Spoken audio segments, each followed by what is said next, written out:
during the film, please just put them in the chat box and we'll keep an eye on that. And yeah, we can ask your question for you after the film, or if not, just hold on and you can ask Chris yourself.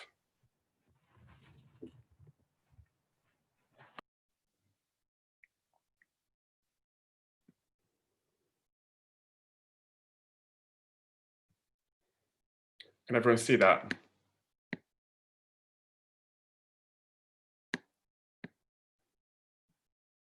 Yes. Yep. Okay.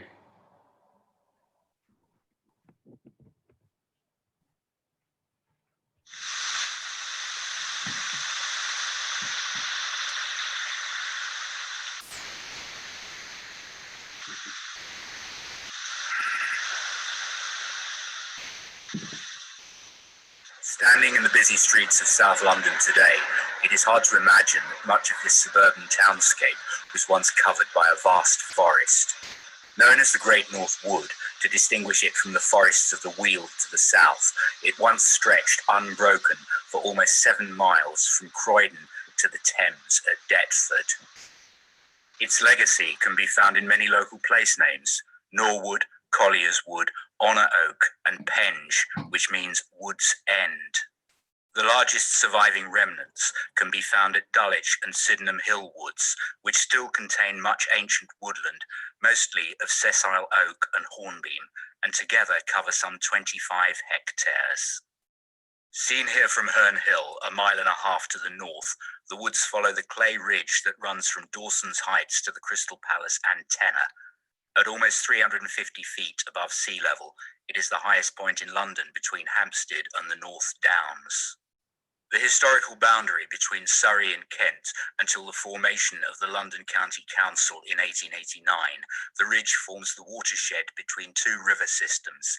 To the west, the Effra, which joins the Thames at Vauxhall, and to the east, the Ravensbourne, which flows into Deptford Creek. From Saxon times until the Industrial Revolution, the woods provided timber for the shipyards at Deptford, bark from which tannin was extracted for leather making, and charcoal for the city's blacksmiths and bakeries. The woods were managed using a technique known as coppicing, in which a tree is cut down to its bole, encouraging new shoots to spring up, which can be harvested as poles after 7 to 10 years. Dulwich and Sydenham woods were divided into 10 coppices, one of which was harvested each year in rotation. Several large oaks with 3 or 4 trunks growing from the same root can still be found in Dulwich Wood. These old coppices ceased to be cut more than a century ago and have been allowed to grow out. The woods also provided fodder for pigs. In a custom known as pannage, swineherds would release the animals into the forest in autumn to forage for acorns. The Domesday Book records that the Croydon demesne of Lanfranc, Archbishop of Canterbury, included wood for 200 swine. The Great North Wood is mentioned in a number of medieval charters, and parts of it appear on estate maps dating back to the 16th century, including this one of Leverhurst Manor in Norwood. Oriented with east at the top, it shows the Nor Wood bordering the estate to the south. Turning the map through roughly 90 degrees, we see that Dean Green is Tulse Hill, Legham Lane running off towards Streatham is Liam Vale, Hall Lane is part of Croxted Road, and the open ground to the south corresponds to the triangle now bounded by Knights Hill and Norwood Road. The surveyor Ralph Treswell the Younger made this map of Sydenham Common in 1607. It is drawn with south at the top.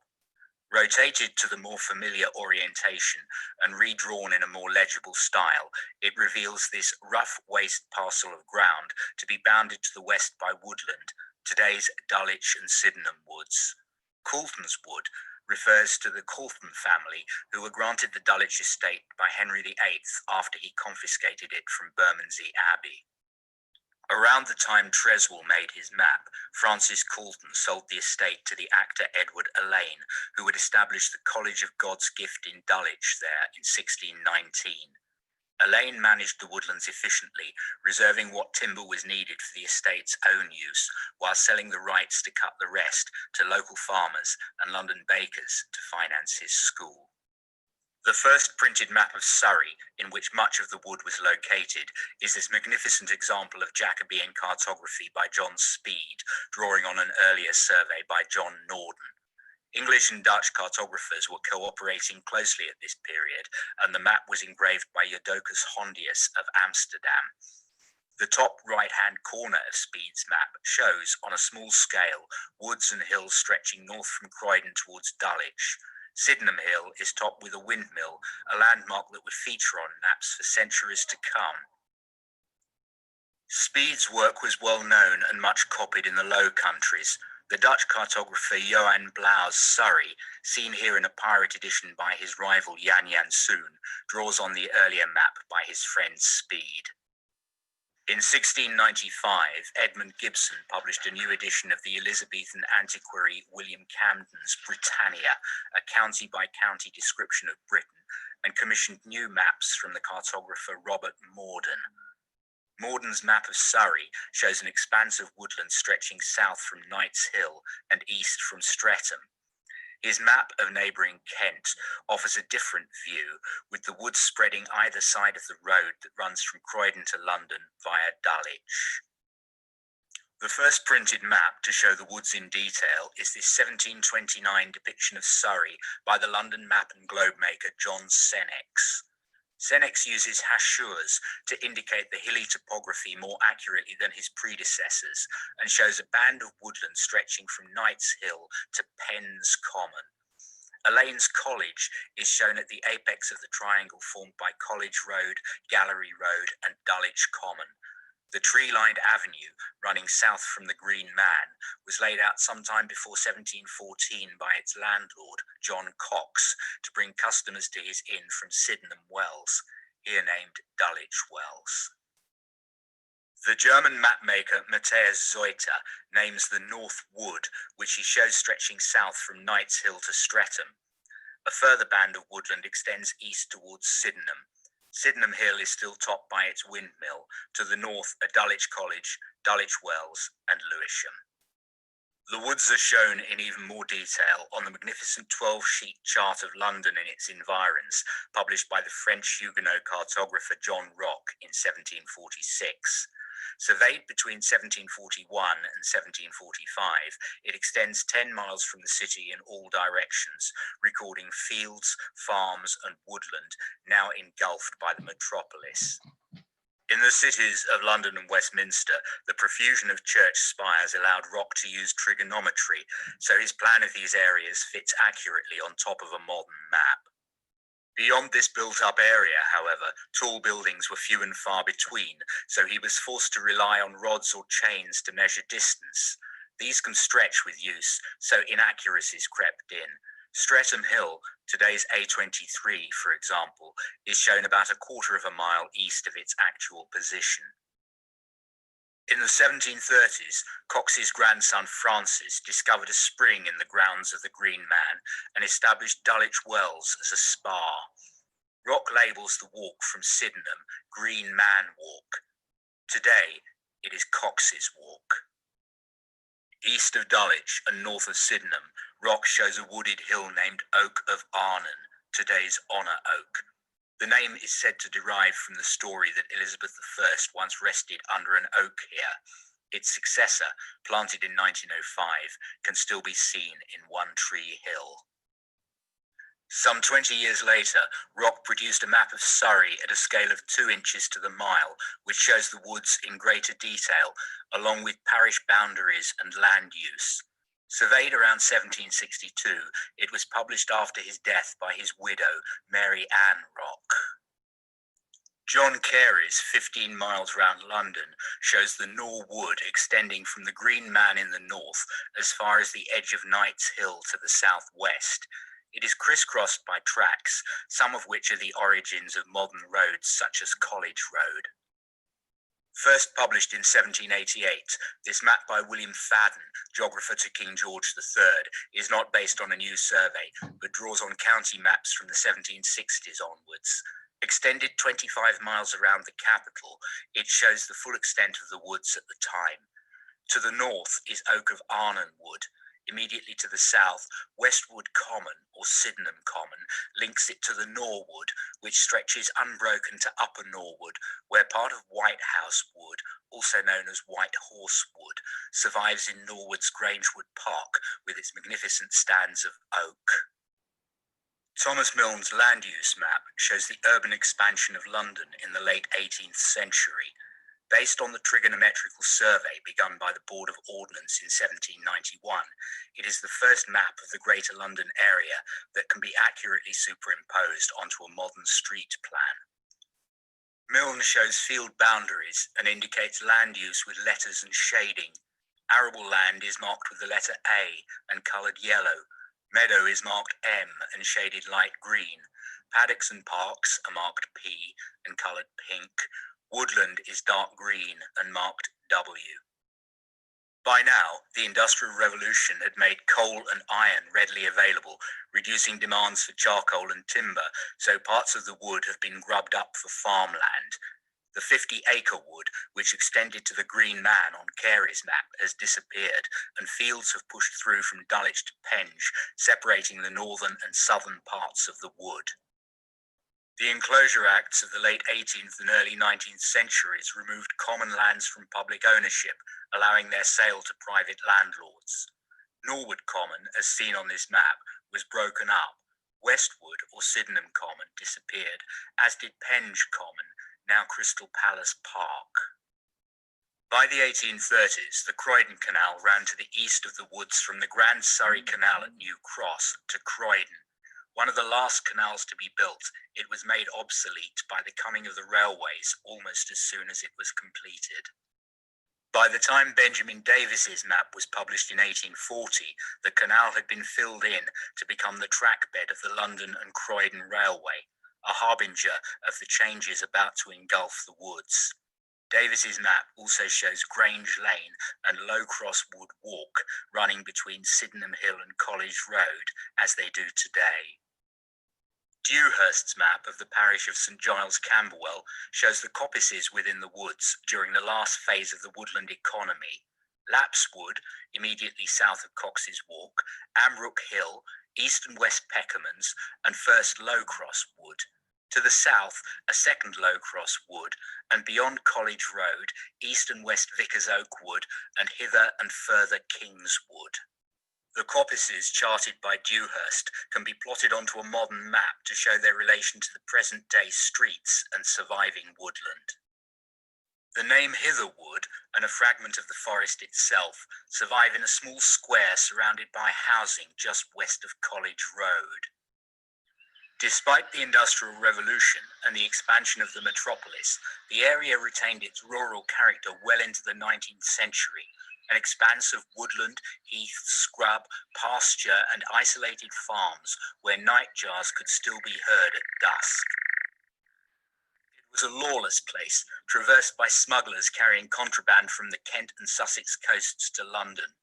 Samuel Matthews, a hermit who lived in Dulwich Woods, had been murdered there in 1803, and on winter nights, Dr. Leese, a resident of Norwood, used to discharge a pistol to let it be known that he had firearms in the house.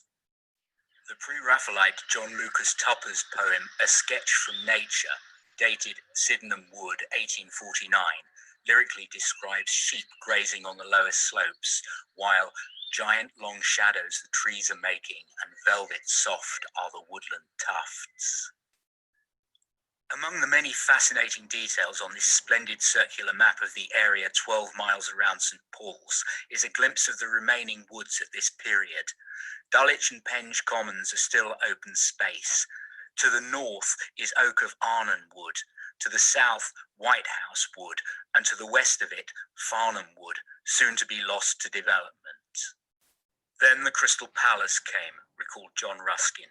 In 1854, Joseph Paxton's great glass and iron hangar, constructed in Hyde Park for the Great Exhibition of 1851, was relocated to Penge Place.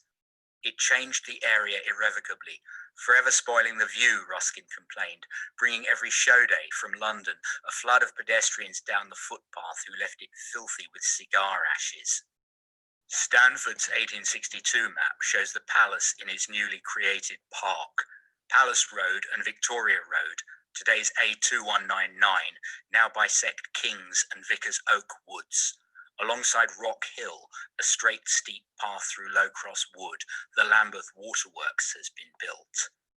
10 years later, the changes are even more apparent.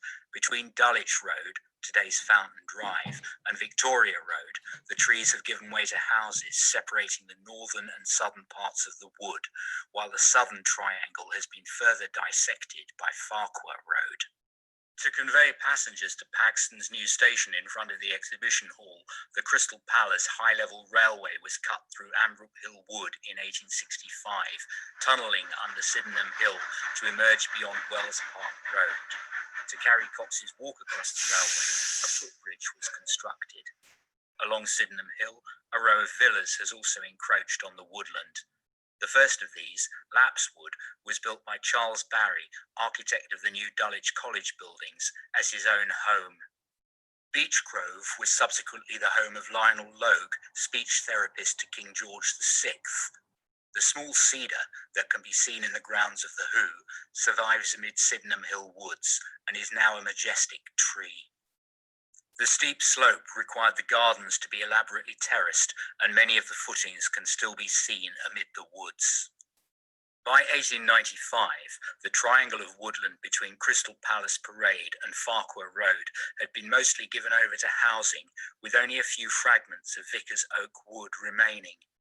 To the north, the portion of Ambrook Hill Wood east of the railway had been partitioned into gardens, although a band of trees has been preserved, presumably to screen the residents from passing trains. The circular pond that still exists in Dulwich Woods today appears on this map for the first time. The first half of the 20th century saw little further alteration to the outline of the remaining woods. The main changes on this 1952 Ordnance Survey map are the disappearance of the Crystal Palace in the fire of 1936 and the installation during World War II of an anti-aircraft battery near the golf course. Its crescent-shaped rampart can be seen just north of the woods. On Farquhar Road, several Victorian houses had been destroyed by enemy bombing. Others were subsequently demolished, and the site has since returned to nature and is now part of Dulwich Upperwood, a local nature reserve managed by the Trust for Urban Ecology. Passenger numbers on the railway fell after the Crystal Palace burned down. In 1953, the line was closed and the tracks were lifted soon afterwards. The cutting through Sydenham Hill Woods then reverted to nature. During the 1950s and 60s, the Dulwich estate constructed new housing developments in and around the woods at Farquhar Road, Peckerman's Wood, and Great Brownings. Then, in the 1970s and 80s, as the Victorian villas on Sydenham Hill fell into disrepair and were demolished, Southwark Council proposed to build on the site, and a fierce planning battle ensued. The outcome was that in 1985, the council handed the management of Sydenham Hill Wood to the London Wildlife Trust. Today, this much-loved urban wood supports a rich variety of bird life, including great spotted and green woodpeckers, nuthatch, and raptors such as sparrowhawks and kestrels. In spring, the woods sparkle with wild garlic, bluebell, and sweet woodruff. Summer brings a dazzling array of butterflies, while other invertebrates include spectacular dragonflies and the magnificent stag beetle, while autumn nurtures a rich and varied growth of fungi. Superimposing the former extent of the Great North Wood onto a modern map, we see how much of what is now suburbia was still covered by trees in the late 18th century. Several remnants survive today, from One Tree Hill in Honour Oak to Grangewood Park in Norwood, the largest being Dulwich and Sydenham Hill Woods. In June 2017, the London Wildlife Trust was awarded a grant from the Heritage Lottery Fund to launch the Great North Wood project to raise awareness of this relatively little-known woodland and work with volunteers, community groups, landowners and local councils to conserve, revive and enhance the remaining fragments of this historic landscape for generations of Londoners to come.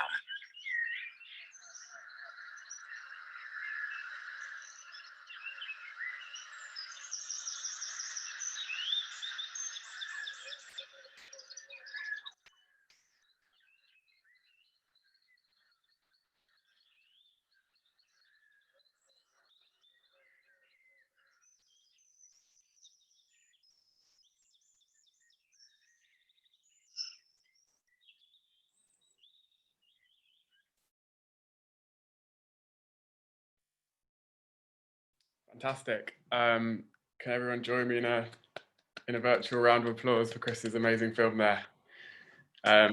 Incredibly well researched and detailed, and just really fascinating to see how the kind of outline of the woods changed over time and how those historic forces shaped it.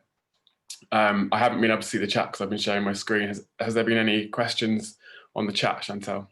Yes, I think there's been one question right at the beginning, and that was, if I can find it now. Goodness, disappeared.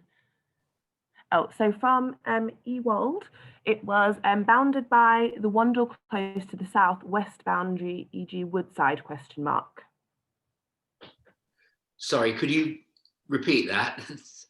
He's asking if it's bounded by the Wandle Close to the southwest boundary, for example, Woodside. Well,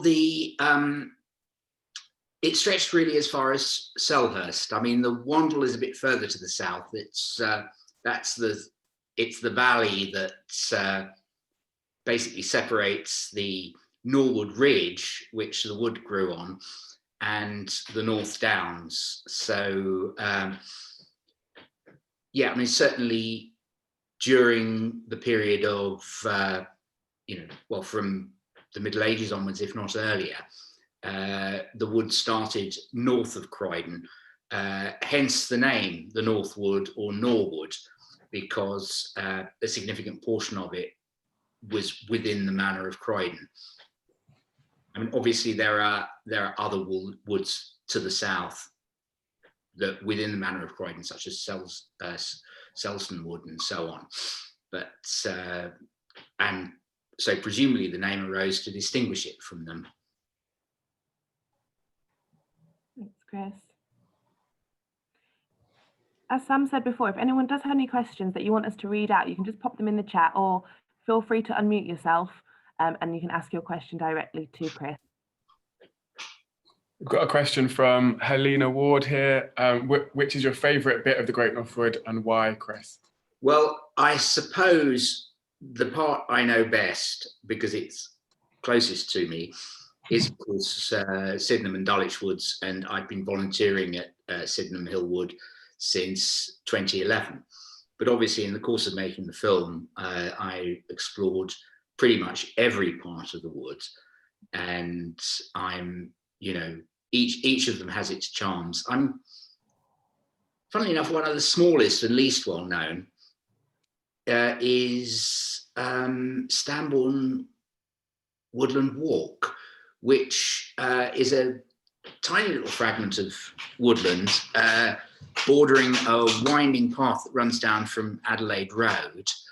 And it's just a little bit of the wood that survived because it was in the gardens of Victorian houses, and is now a public walk, and it's got its own friends organisation who take care of it. And there's actually a huge and really ancient oak there that must be at least 300 or 400 years old, older than anything in Sydenham or Dulwich Woods, because of course they were regularly coppiced.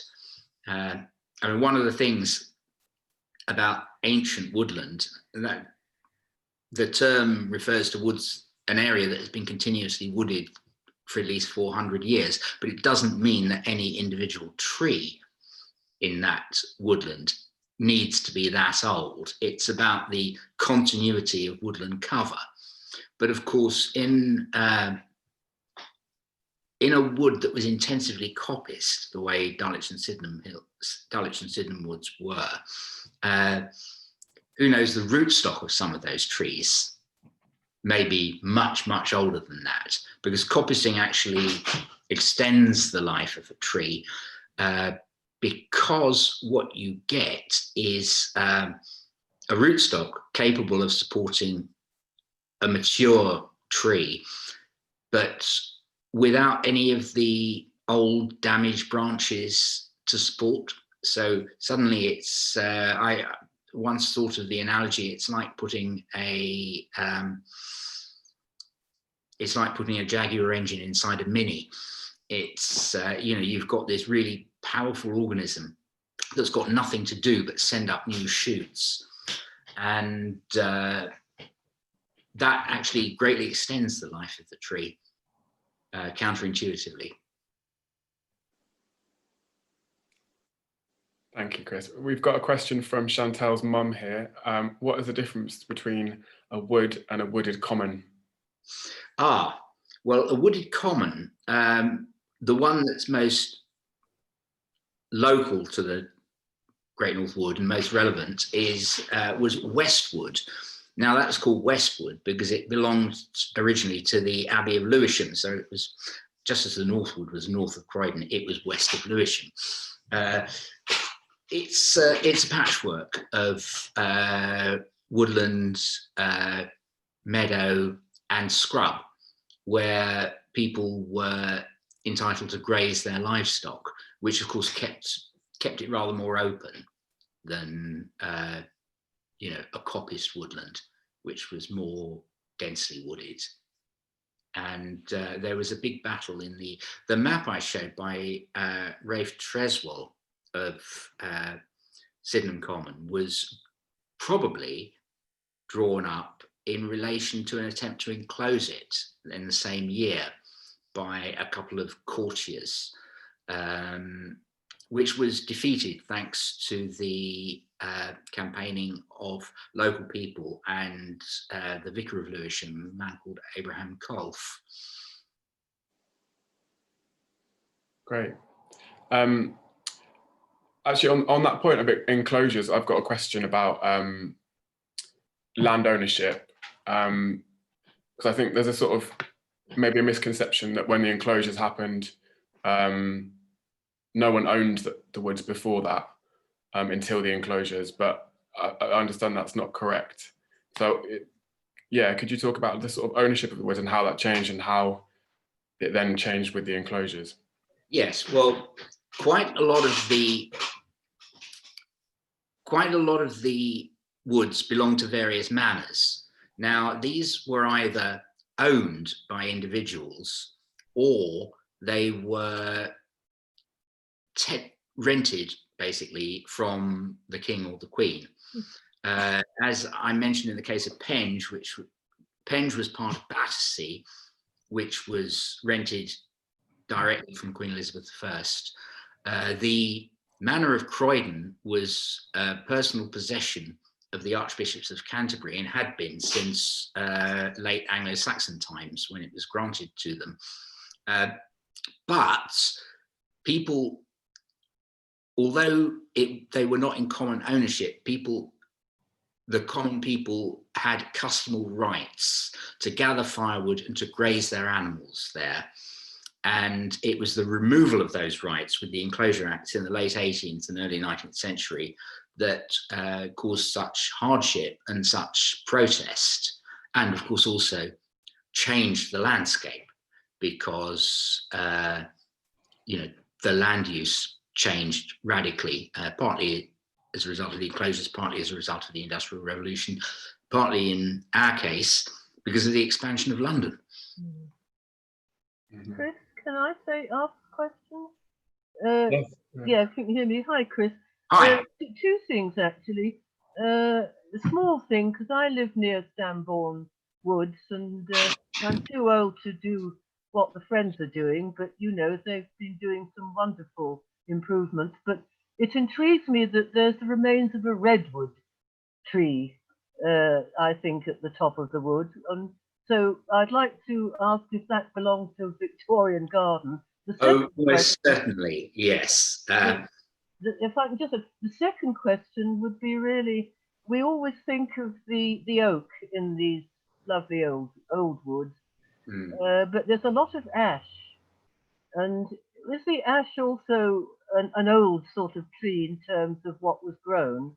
And is Yes. the Woodland Trust concerned about ash dieback or any other issues, to do with climate change in the wood?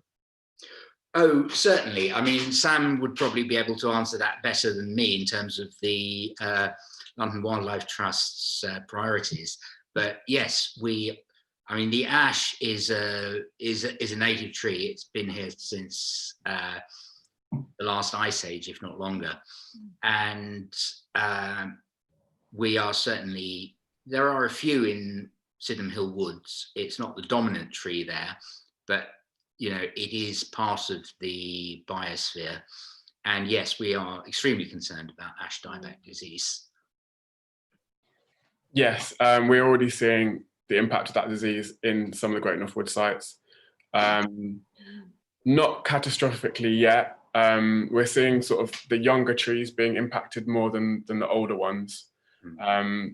I mean, the hope is that in a mixed woodland where you've got ash as well as other species, they're not that vulnerable, and they might be able to survive.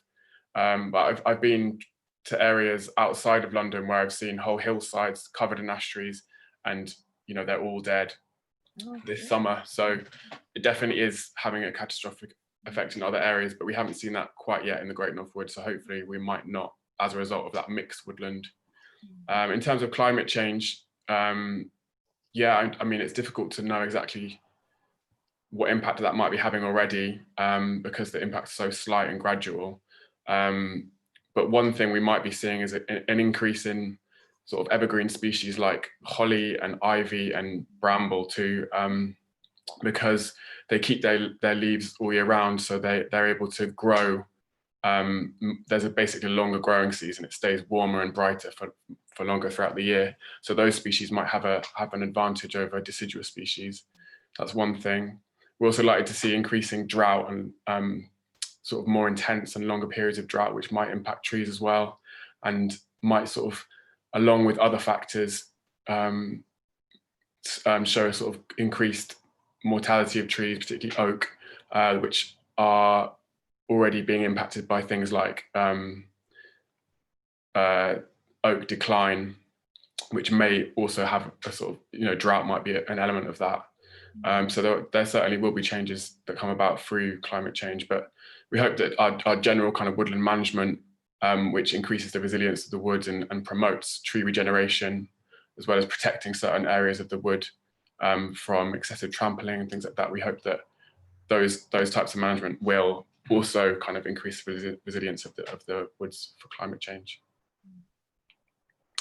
Other questions here? Has got his hand up. Oh yeah, go ahead. Thanks, Chris, for a very interesting film. Thank you. Do you think that, obviously it's great that the woods, and the one I know best, Sydenham Hill Woods, is used much more for leisure, wildlife, with obviously the work of the trust, the green chain and so on, that some of the routes through the Great North Wood could be used more as part of people's everyday life, not just dog walking and leisure. For example, I live in Forest Hill, and if you want to get to Victoria, it's actually quicker to walk 15 minutes through the woods and then catch the train from Sydenham Hill that takes another 15 minutes, then catch the train to Victoria, which takes 45 minutes.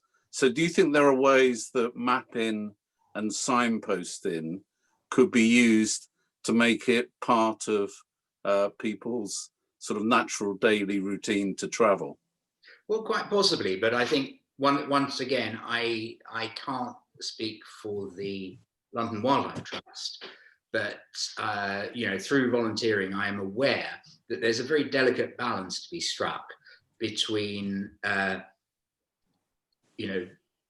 access and public involvement, and the benefits to people of being in woodland, and which in many ways is the justification for its survival, and the need to limit the impact of human traffic on those woods, because there is always a danger. I mean, people love the woods, but there's a danger that they can love them to death through, you know, trampling and erosion and all the rest of it.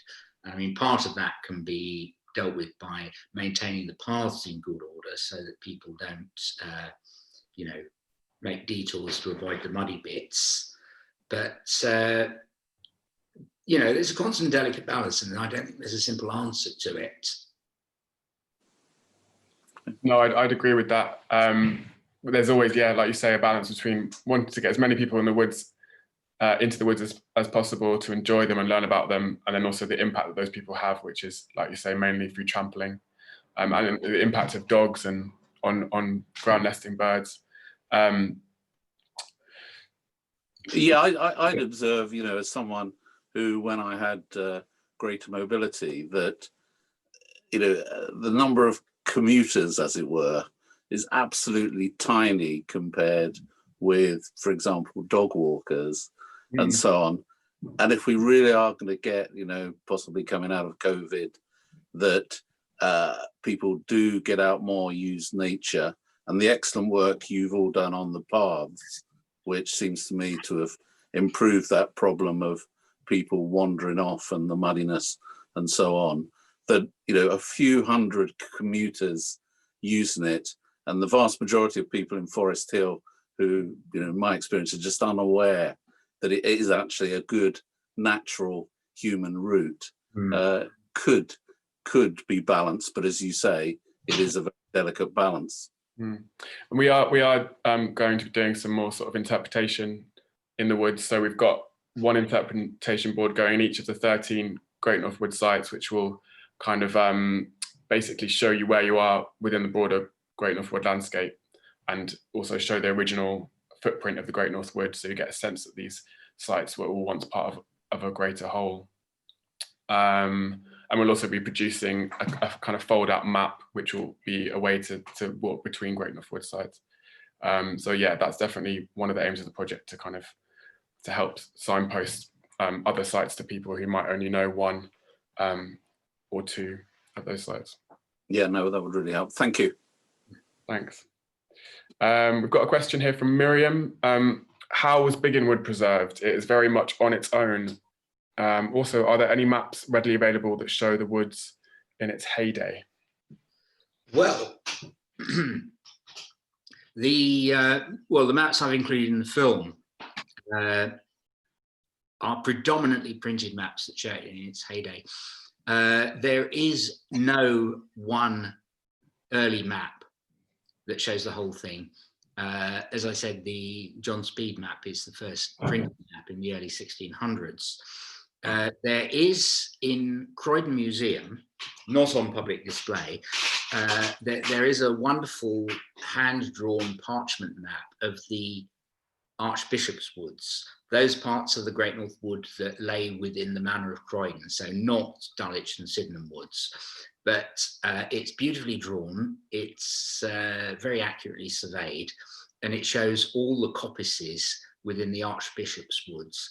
That is probably the best early map of a significant area of the woods, but there is no one early map of the whole wood that shows them in any real detail. Quite often you have to go to written descriptions. Quite often what people did was they conducted perambulations. They would survey, they would walk around the boundaries of a manor or a parish and describe the landmarks along the way. And we can derive a lot of information from these, even though they're not actually drawn as maps.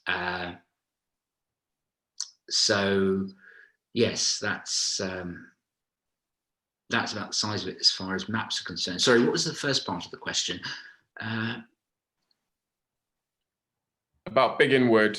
Yeah, it seems to be a bit of a sort of it's quite separated from the other parts of the Great North Wood. It's a fragment of the Archbishop's Wood, as is, in fact, it was it was named after Biggin Farm, which stood nearby.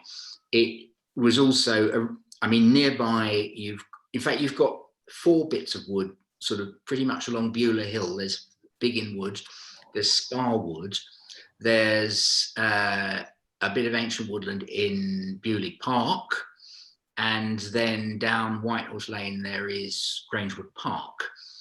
These were all fragments of the Archbishop's wood.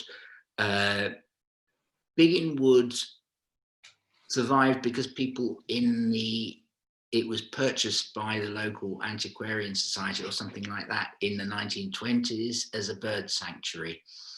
And during the war, or just before the war, there was a plan to extend it, I think it's Covington Road, through it. But fortunately, the war put a stop to that. And then afterwards, it was campaigned against. So the woodland was preserved. So yeah, I mean, like many other fragments of the Great North Wood, it survived through the campaigning of local people. Towards the end of the 19th century, particularly after the Enclosure Acts, after the expansion of London, people became very concerned about open space. You got pioneers like Victoria Hill, who was one of the founders of the, Octavia Hill, sorry, one of the founders of the National Trust, who was largely responsible for saving Hampstead Heath, north of the river, and also Hilly Fields in our area. You got these sort of Victorian campaigners and philanthropists, and continuing into the 20th century, who were determined that people needed open space, they needed green space, and that it should not all be swallowed up by building. And that's really how, it's thanks to them that we've got what we still have. Yeah, we can all be very grateful to those campaigners, I think. Yeah. Another question here from Robert Holden. All the small and large sections of the wood that remain seem to be managed by different organisations. Is the way that all of them are managed consistent? Would it help if they were managed by one organisation? I can have a go at answering this one. I think I was going to say, I think you probably answered that better than I could. Yeah. I mean, what the Great North Wood Project has allowed us to do is kind of bring the management of all those sites, kind of create some kind of coherence with the management of all those different sites. And although they are managed by different boroughs, we're hoping that the legacy of the Great North Wood Project will mean that they will continue to be managed in more of a coherent way. And part of the way we're hoping to do that is through the Great North Wood Management Toolkit, which is a document which we're working on at the moment in the Great North Wood team, which will be a sort of management guide for local councils, for local community groups like friends groups. It will be a sort of management plan for the whole of the Great North Wood, basically, and hopefully that will create a more holistic kind of style of management across the whole area, and yeah, will allow it to be managed in a way that we're happy with. We'll also be continuing to manage Sydenham Hill Wood, and we've also been given some money from Dulwich Estate to expand our work a little bit into Dulwich Wood. So London Wildlife Trust will maintain a presence beyond the project, but a mixture of that Great North Wood Management Toolkit and the fantastic work of the numerous friends groups across the area. So the friends groups at Granger Park and Stanborn Woodland Walk, Sparwood and Biggin Wood. There's really active friends groups in those sites, which hopefully will be able to continue the great work that we've been doing in the project. This one might be a good one for you, Chris. Do you know the origin of the name Peckerman's Wood, which is one of the coppices in Dulwich and Sydenham Hill Wood, wasn't it? Absolutely, yes. Well, it is thought that the men of Peckham were believed to have the customary right to gather woods there. Whether that's true or not is hard to say. I don't think there's any documentary evidence for it, but that is the usual theory. It's a contraction of Peckham men's wood.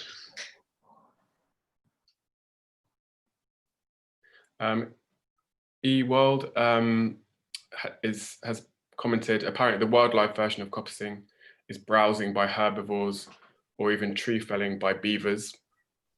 So yeah, I think that's kind of why trees have that adaptation in the first place.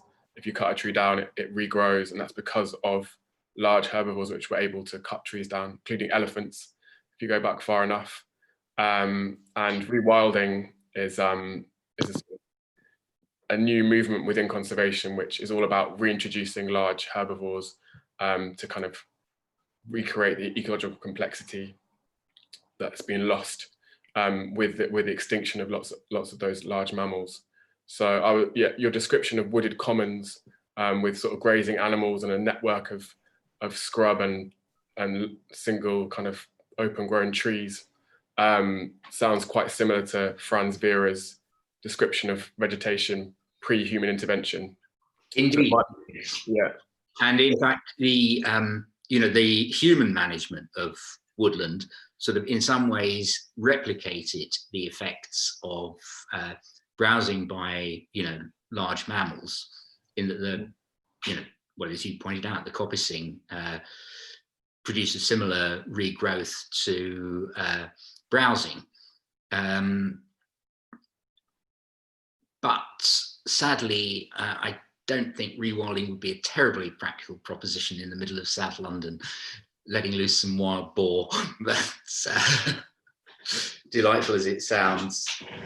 No, probably not. We might have to continue to sort of pretend to be beavers and wild boars. Exactly. Yes. I mean, this is one of the things about the management of the woods, is that by the trust, is that just as the activity of browsing mammals was to some extent replicated by the woodland management of people who needed its produce, needed the charcoal, needed the coppice poles.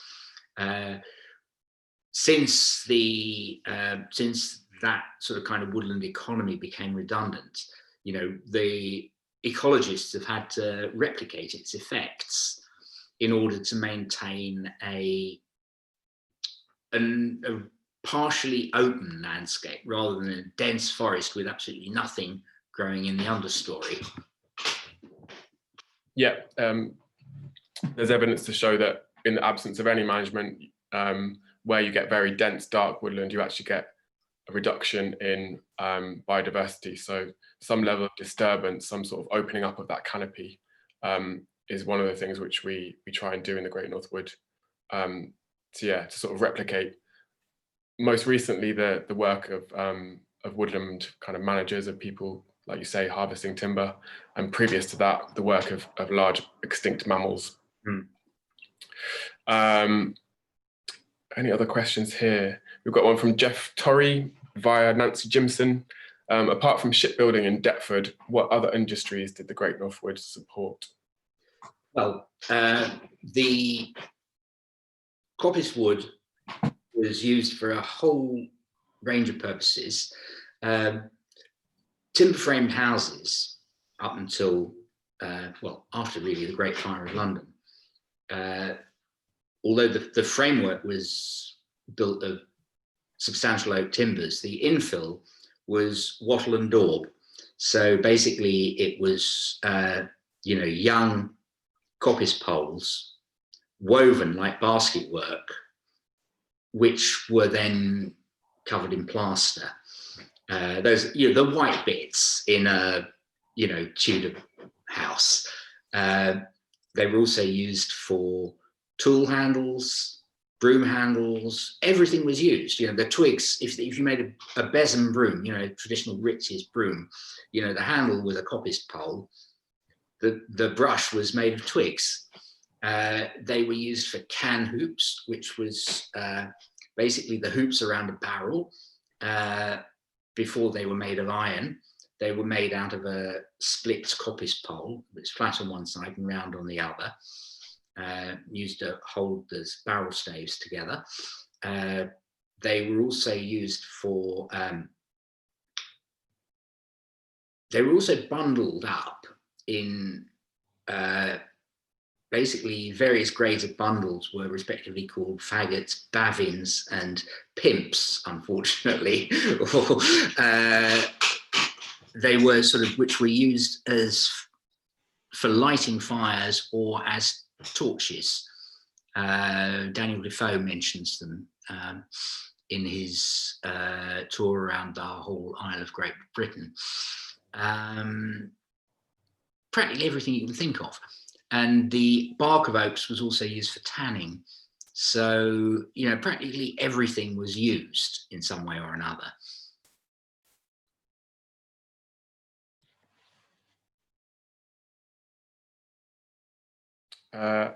We've got a comment from Helena Ward here saying, Granger Park is my new fave.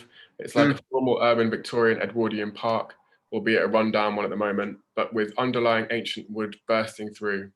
I guess that Great North Wood connection may account for its special atmosphere. Yes, I definitely agree. Yes, absolutely. There's really interesting bits floristically in Granger Park, particularly down sort of at the southern end, on sort of southwestern end. There's a little fenced area which has some really interesting Great North Wood, ancient woodland plants in it.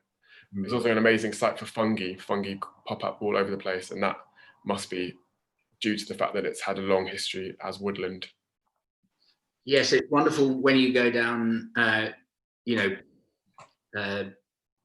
White Horse Lane, you know, past Selhurst Stadium. The way those oaks sort of tower above the road, because of course they're on the hill. You know, that's sort of that's really impressive, and you do get some sense of the old landscape that was there before, you know, it was all built up. Yeah, definitely. We've got another question. Where does Norwood Park fit in? I've seen pictures of it with sheep grazing. Yes. Well, that was that had been long since grubbed up for agricultural land and pasture before it became a park. But I believe there are a few pretty old trees there that may be survivals of the Great North Wood. Yeah, there's some really ancient oaks in there. Mm. We've got a nice comment here. Thanks, Chris. Very interesting. Coincidentally, one of my great-grandfathers was a pimp maker. Basically. Oh, wonderful.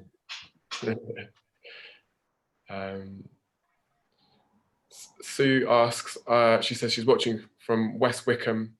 Did the Great North Wood extend to Spring Park Woods and Riddlesdown in historical times? I can't say with absolute certainty, but I don't think it did, no. No, I don't believe so.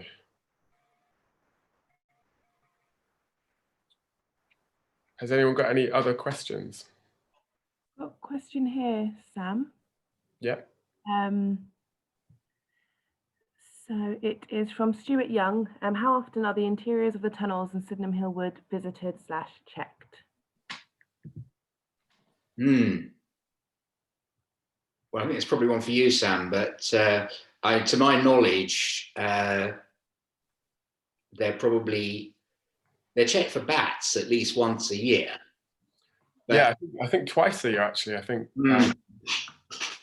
volunteers at Sydenham Hill Wood get to go in a couple of times a year. Yeah, look for I've done a few times, yeah. Yeah, and sort of Southwark Highways also go in and check them out as well, I suppose, structurally, while the bats are being checked. Yeah. There's another question from Ian Smith. Is there any possibility of restoring any areas of wood in the future?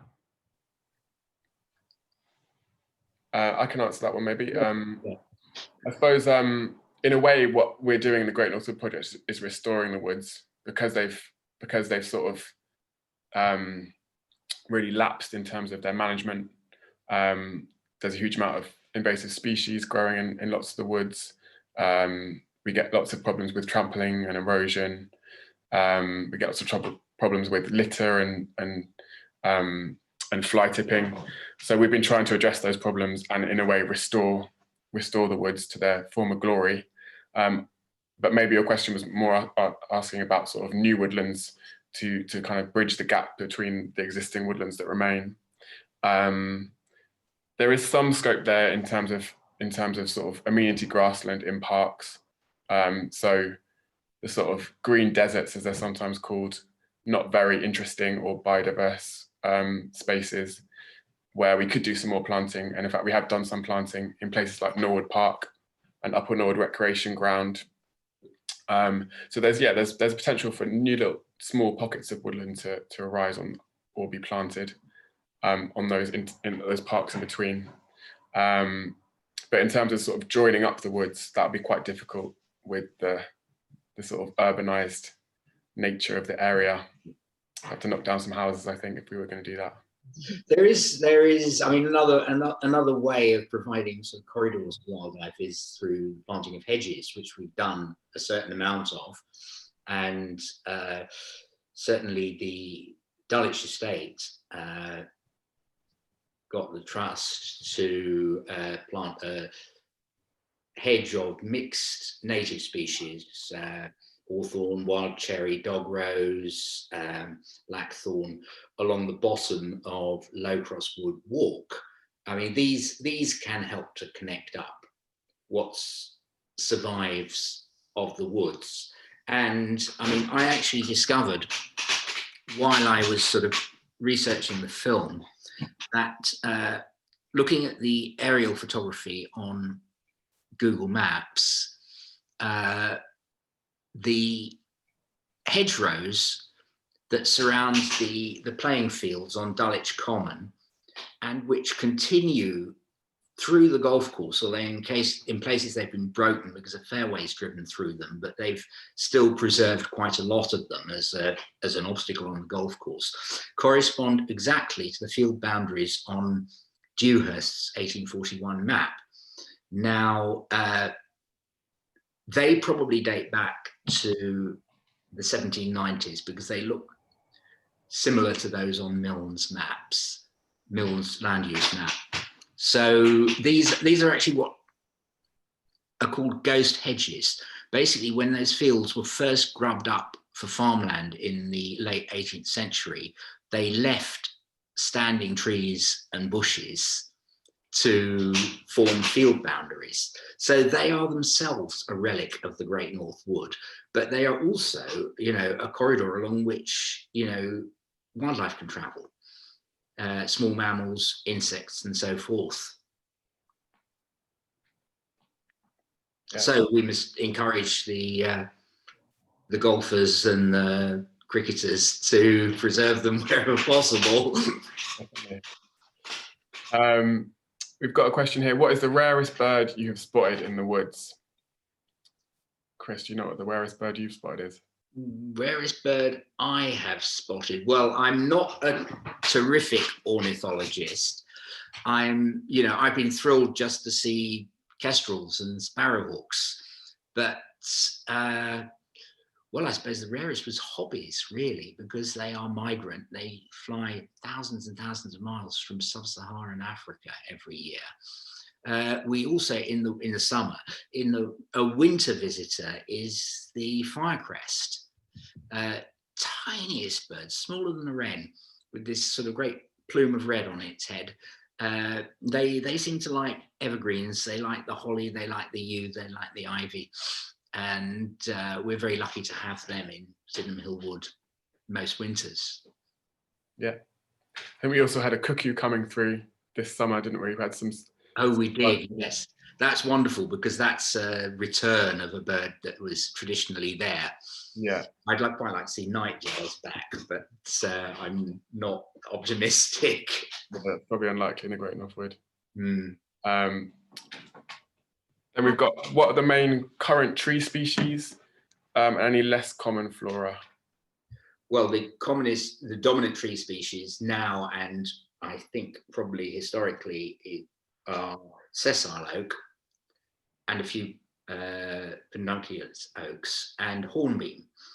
There are a whole range of other trees. There's quite a lot of holly in the understory. There are wild cherry, there are a few wych elms. There's a bit of English elm along Cox's Walk, which survives just as a hedgerow plant. You know, once it gets above about 6 feet, it gets the disease. But it doesn't actually, that doesn't actually kill off the roots. It sort of sends out suckers once again. There are a few ash. There are some beech, which are not, they are Victorian plantings. And beech doesn't normally grow on clay upland. It prefers sort of chalky or limestone soil, which supports its roots better, which is why several of these beeches, having reached a great height, have fallen over in recent decades, because it's not their natural territory, and the clay can't support their weight. Exotics, there's a monkey puzzle tree in there, and the cedar of Lebanon that I mentioned in the film. Plants,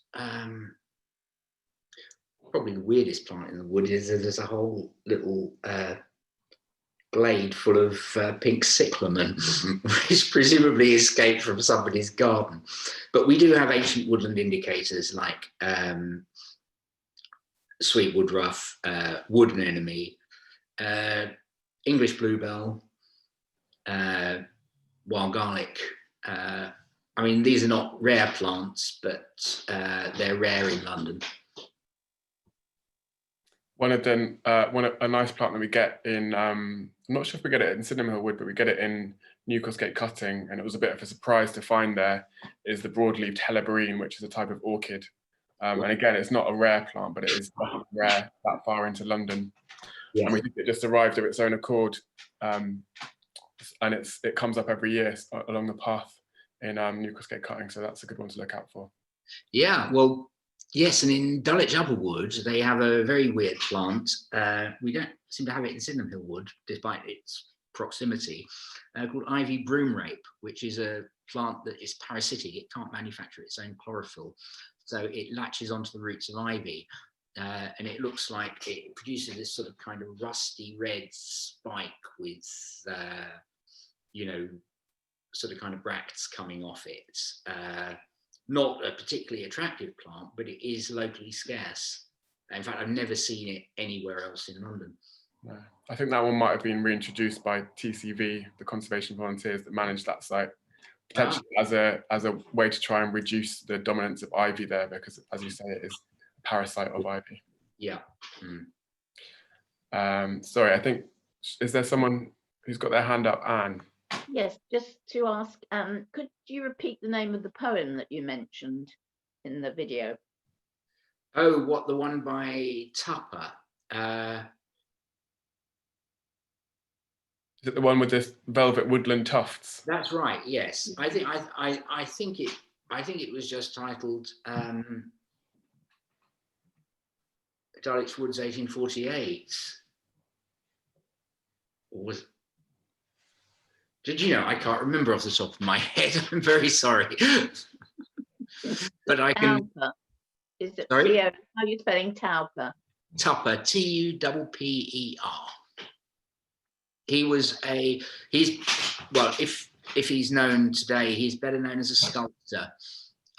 He was Pre-Raphaelite, but he also contributed to the Pre-Raphaelites published a magazine called The Germ, to which he contributed that poem.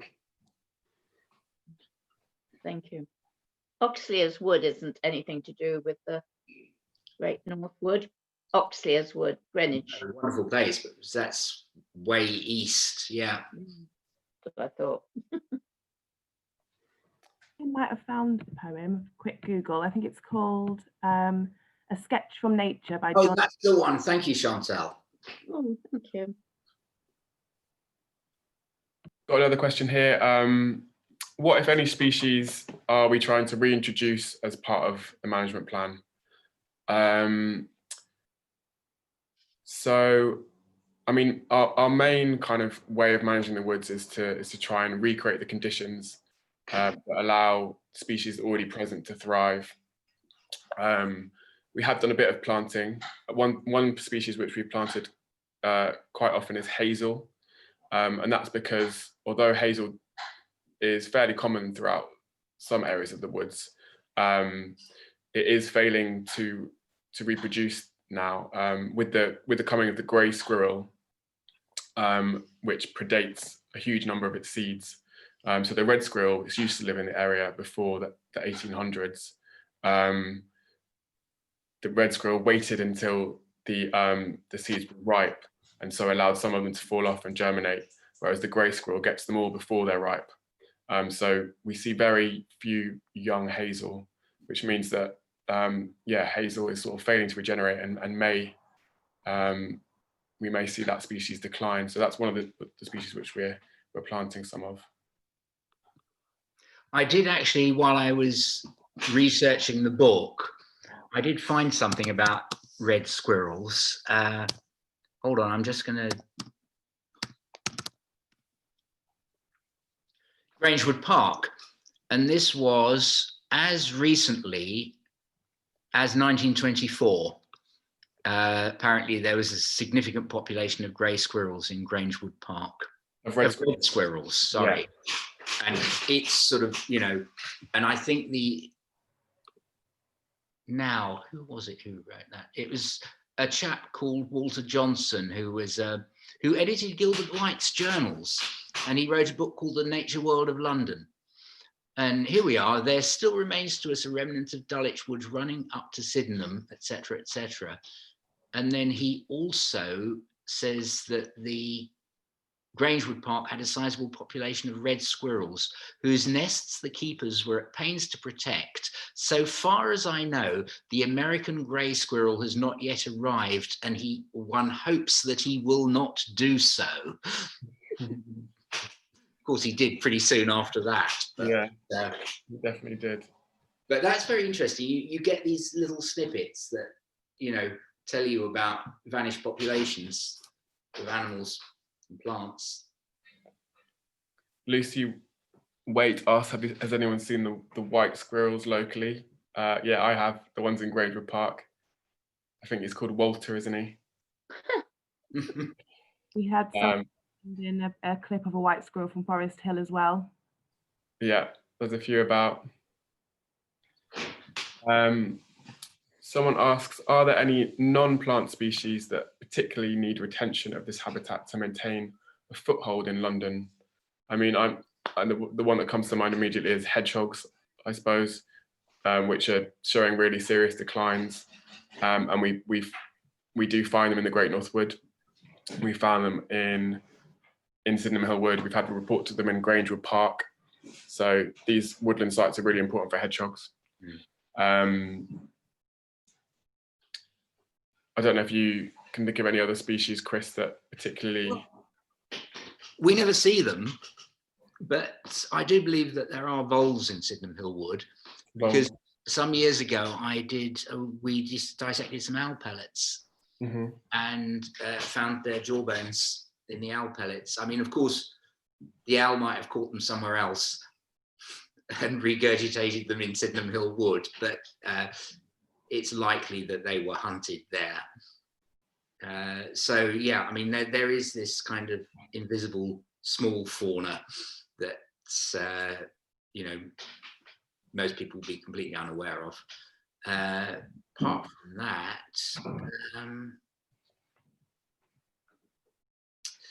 no, certainly not aware of any mammals. Yeah, I'm not sure if we get wood mice. Yes. They're these very cryptic species which only come out at night and are very shy, so we don't see them. But we may well have wood mice as well in the fragments of the Great Norfolk. I've certainly seen wood mice there. You have? Okay. Yeah, I've seen them in the daytime. Oh, great. And then bird species, you mentioned the firecrest, which holds on in the Great North Wood. Species like the gold's crest as well, and lots of woodland specialist birds like the tree creeper, the nuthatch, yes, great spotted woodpecker. All these species depend on woodland.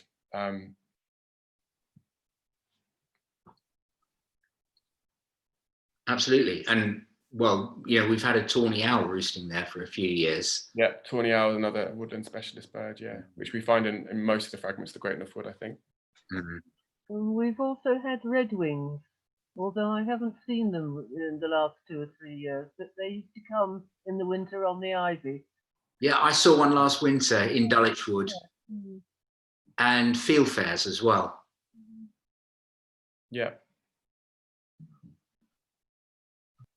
Ian Bolton from Lambeth Council says, we have recorded wood mice and voles in Brockwell Park, and they've been trapped in West Norwood Cemetery.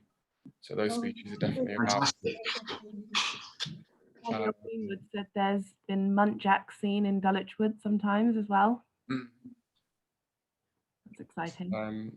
Nick Peacock says, we have nuthatches and greater spotted woodpeckers in our garden in Streatham Hill. Not exactly wooden, but they are around. Yeah, so that's an important point, that the gardens that make up a huge area of London are also really important habitats, and kind of extend that partially wooded kind of habitat into the greater area, and are able to support species that kind of traditionally are more closely associated with woodland. Can I ask? Yeah, go ahead. If the ringneck parrots have had any effect. I mean, they seem to be multiplying by the million everywhere. Have they had any effect on other species? As far as I know, there's no hard evidence to show that they have, which doesn't mean that they haven't. But there is research going on at the moment to see if they are having an effect. But they crowded out other birds on my bird feeder. So I bought a kind of wacky expensive one that squirrels and parrots can't use. Right. And stopped trying, but I mean, I do remember before that they were damn well emptying my bird feeder totally every day. They're so successful, aren't they? Yeah, they're doing very well.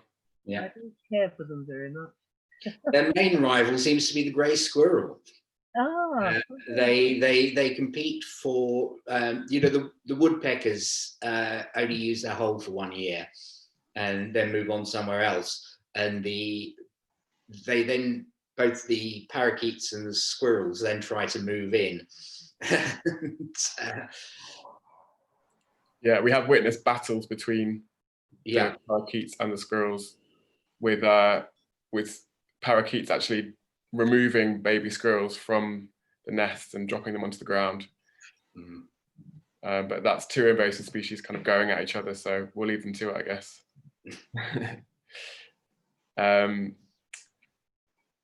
Does anyone else have any final questions?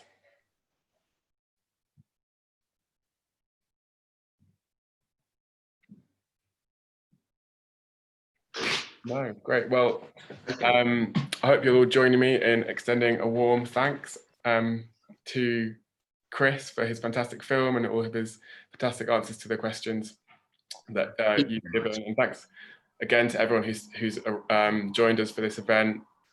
And yeah, check out Chris's books, the Amber, sorry, I forgot the name, Along the Amber Route. And his upcoming book about the Great North Wood, look out for that one, because that's going to be very interesting. Well, thanks very much, and thank you all for watching and listening. Thank you. Thank you. Thank you, everyone. Questions? Thanks. I'm just realizing what a very historic neighborhood we're living in. I seem to be walking in the cemetery a lot, and it's fantastically historic neighborhood. I'm so proud to be living here.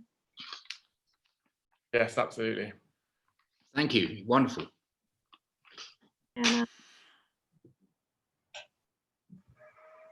Okay. Okay, thanks everybody. Much, Chris. Thanks everyone. Thank you. Thank you, Chantal. Bye. Bye. Bye.